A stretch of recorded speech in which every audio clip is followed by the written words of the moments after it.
Straight all day. You're now tuned in to the show where you learn the discipline to show up day after day, to do the work, the confidence to put yourself out there boldly and authentically, and the mental toughness to continue showing up, doing the work, putting yourself out there even when the success you've expected to achieve is yet to be achieved. And on top of all this, we're going to give you some more. We're going to top all of this off with the personal initiative that will put all of this mindset material into action. This is the personal initiative that moves you, him, her, and anyone else out there to go and make things happen instead of waiting for things to happen. We put all this together. We bundle this all together to create one finished product. This philosophy, this mindset, this brand, this show. We even got a book. It is this masterclass right here that is called Work on Your Game. My name is Dre Baldwin, also known as Dre All Day, and welcome to the show. Today's topic, you are a marketer. In case you didn't know, if you have anything that you want to share out there with the world, with another person, with anybody, if you have a message or an idea or a concept or anything that you want to put out to the world and you want other people to participate in it, you want other people to appreciate it, you want other people to value it, you want to get it into other people's hands. They don't have it right now, but you want them to get it at some point, then understand that your mentality needs to be that you are a marketer. I don't know what your mentality was or what your identity, how you identified yourself up to this point. You are now a marketer.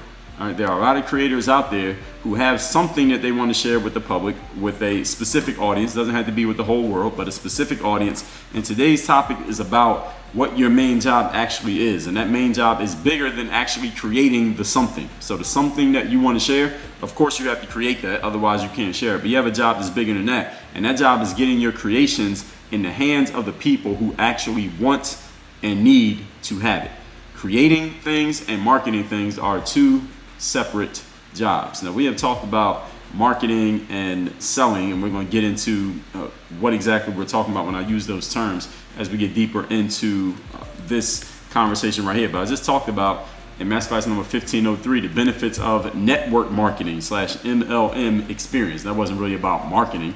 It was just about some of the things that I learned there. And I talked in masterclass number 1364 about the concept of rejection marketing, meaning drawing people in by turning certain people, maybe even the same people, away. And we talked about sales in a lot of episodes here. I talked about selling yourself short in a few episodes, but when we talk about the actual act of selling, I mean hand-to-hand selling, then masterclass number 701, why you can't sell to save your life. Masterclass number 625, how to sell without being salesy.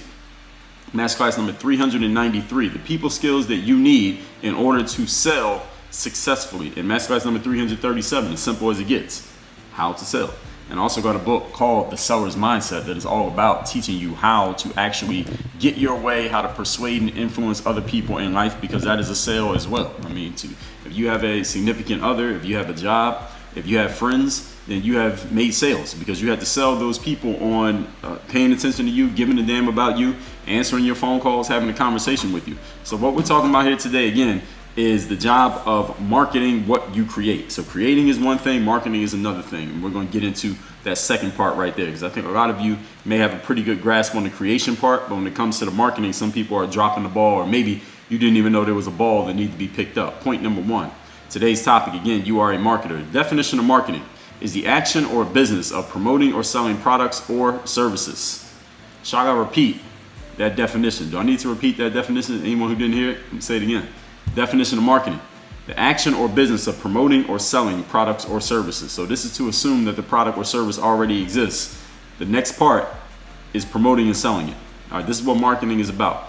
Once you create something, all you creators out there, you podcasters, you authors, you artists, you musicians, you coaches, consultants, whatever it is that you're offering to people that you can do to help them out, creating is not the end of your work. And it actually is not the beginning of your work either. Creating is somewhere in the middle. Because here's why. Let me explain to you how it works. Your first step before you create anything is you need to know who you are making it for. Who are you creating something for? If you want to write a book, who's the book for? Who do you want to read this book?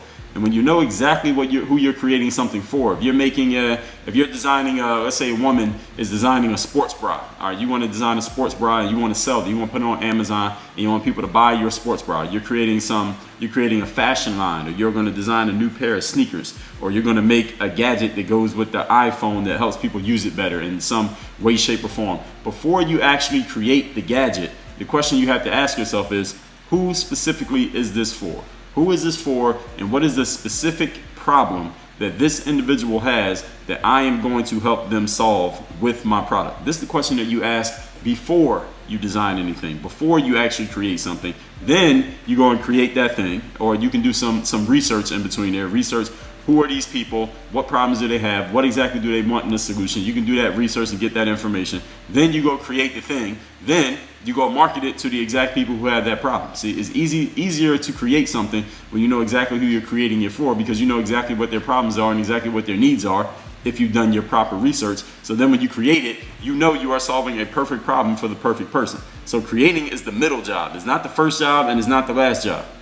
You should know who you're making something for before you make it, so you're addressing their needs. And when I know if I'm creating an online course, for example, and I know exactly who that course is for, it'll be much better, that course will be much better for that person than if I just created a general course that was just based on my personal brilliance, and then I try to market it to somebody and try to get somebody to want it. Well, if I'm not speaking directly to any one individual person with my course, well, listen, if I'm known enough, or I've provided enough value enough in the past, or I'm just a good enough marketer / promoter / salesperson, maybe I can get some people to take my course anyway, even though I didn't make it with a specific person in mind.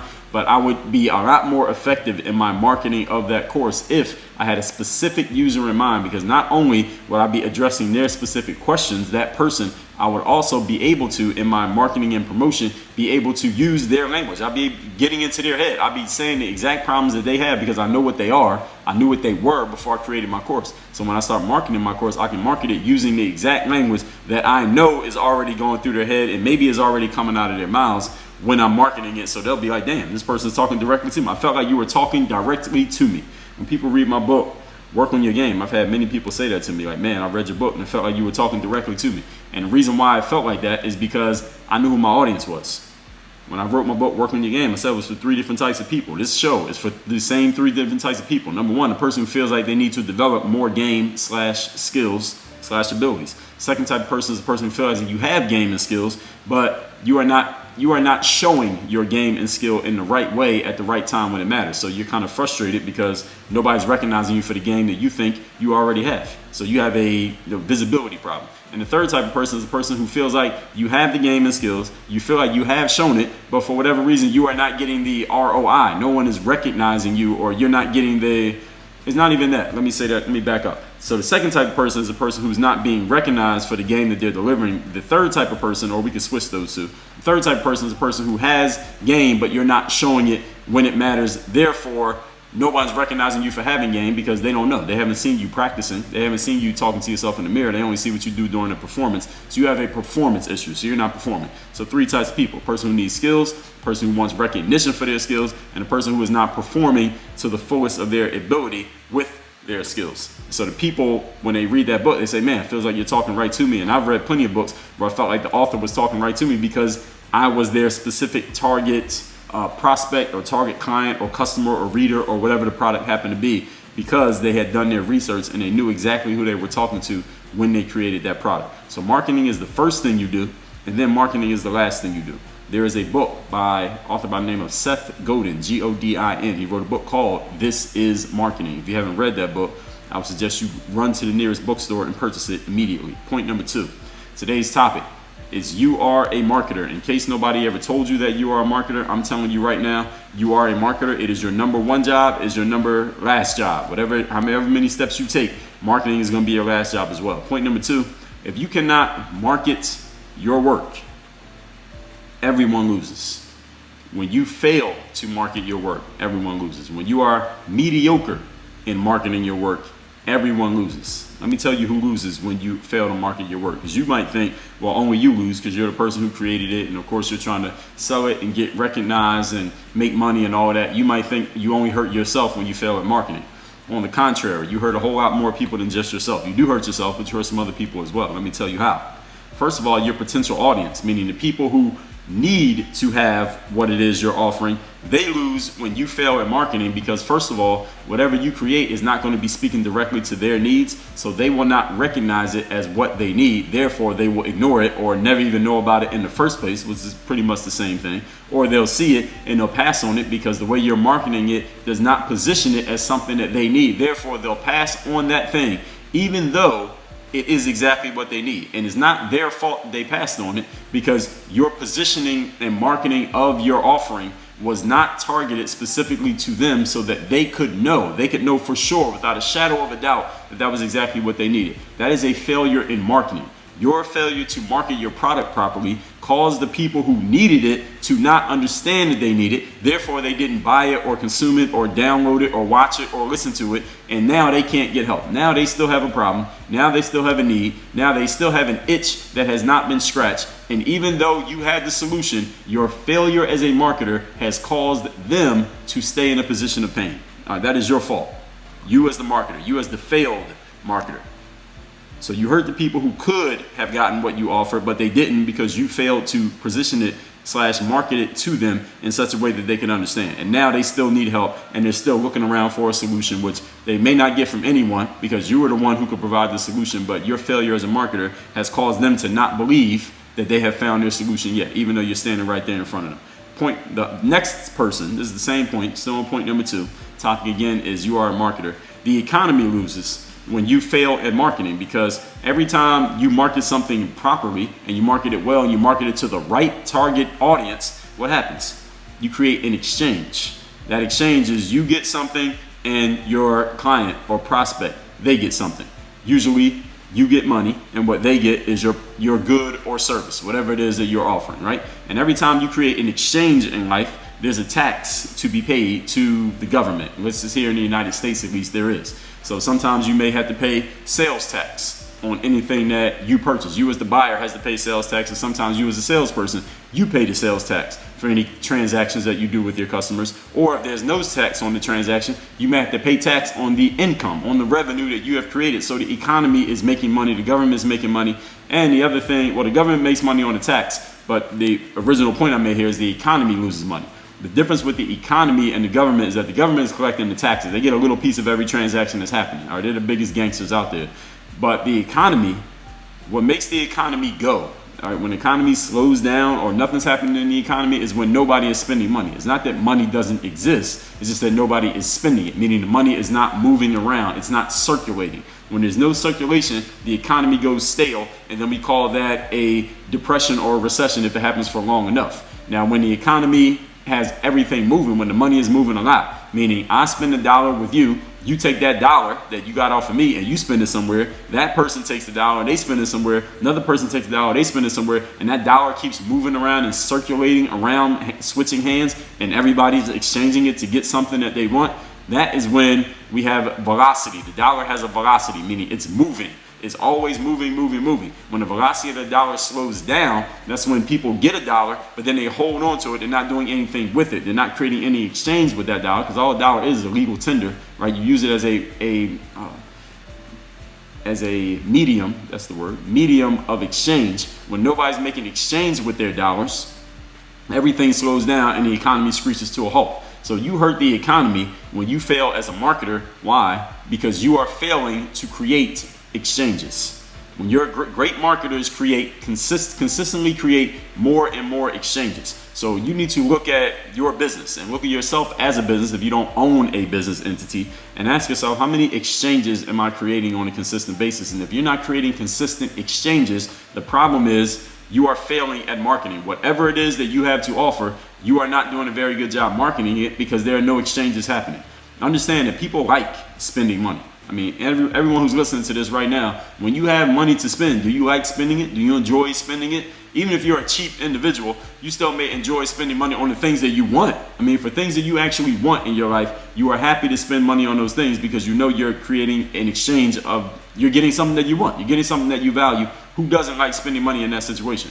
Nobody. Everybody likes spending money there. So when you are failing to create exchanges, you are hurting the economy as a whole. And the third person that gets hurt when you fail as a marketer, of course, you are hurting yourself. Since you are failing to create exchanges, you are losing because, first of all, your message is not reaching the right people, and because, of course, you are not receiving the return on investment, usually in the form of money, for your time, effort, and the value which you have created, or the wealth which you have created. Actually, we can't even call it wealth yet until we're sure that somebody wants it. But if you're 100% sure that you've created something that somebody wants, but you're unable to create an exchange, now you're holding on to wealth that you can't share with anyone else simply because you are failing as a marketer. Your lack of marketing skill is hurting a lot more people than just yourself.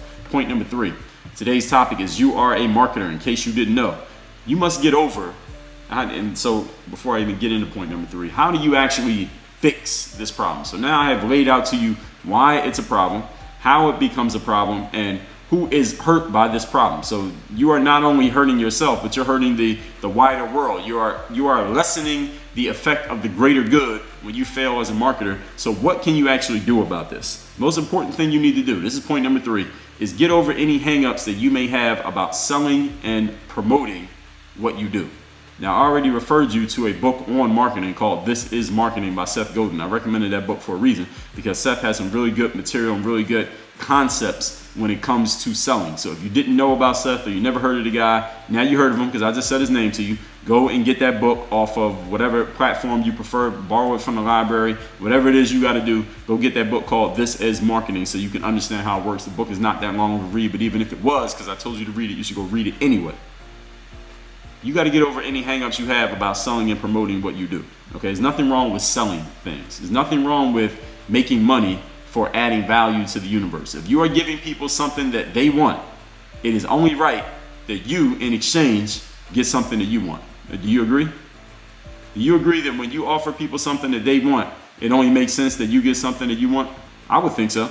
I think when I give people something that they want, they should give me something that I want back in exchange. If you have a problem with that, then I'm not quite sure what I can say to you. All right, you should be willing to offer that exchange, because let me tell you something. You make exchanges every single day. Every day you're giving value in exchange for value. I mean, think about your own life. You got electricity where you are right now? Are the lights on? Is there, if you're at home, open the refrigerator. Does a little light come on? Is it cold? Is the food in there cold? Is the freezer cold? Look at your microwave. Is there a little clock running on there? Maybe on your stove or your oven. Is there a clock running on that thing? What is that? That's electricity. Somebody's paying for that electricity. What about food? When's the last time you had a meal? Was it free? Somebody paid for that food. What about your phone bill? The device you're listening to this on right now. Who's paying for the data or Wi-Fi connection that is allowing you to stream this audio into your ears right now? Somebody's paying for it. You've been to a restaurant lately? All right, was the food free? All right, somebody had to pay for that. Why?